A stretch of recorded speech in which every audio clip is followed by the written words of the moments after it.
దేవునికి స్తోత్రం. నిత్యుడగు దేవునికి తనను తానే అప్పగించుకున్నాడట. తనను తానే అప్పగించుకున్నాడు. ప్రభువుని ఎవరు అప్పగించలేదు. తనను తానే లేఖనముల ప్రకారం అప్పగించుకున్నాడు. ఎందుకు అప్పగించుకున్నాడు? ఆయన అప్పగించుకోవడం గల కారణాలేంటో 2 కారణాలు మనం ధ్యానం చేద్దాం. చూడండి, వాక్య గ్రంథములో నుండి గలతీ పత్రిక మొదటి అధ్యాయం 4వ వచనం.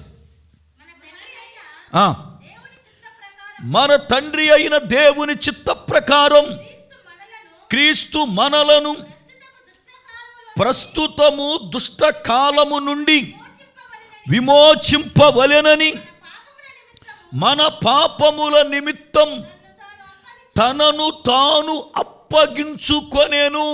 2వ మాట, తీతు పత్రిక 2వ అధ్యాయము 14వ వచనం. తీతు పత్రిక 2వ అధ్యాయము 14వ వచనం. ఆయన సమస్తమైన దుర్నీతి నుండి మనలను విమోచించి సత్క్రియల యందు ఆసక్తి గల వారి కొరకు తనను తాను తన సొత్తుగా చేసుకొనుటకు తనను తానే మన కొరకు అప్పగించుకొనెను. దేవుని లేఖనములో యేసు ప్రభు వారిని ఎవరో అప్పగించలేదు. ఎందుకు అనంటే ఆయనలో ఏ దోషమును లేదు, ఆయనలో ఏ పాపమును లేదు, ఆయన పైన ఏ నేరము మోపినా నిలబడలేదు, రుజుపరచలేకపోయారు.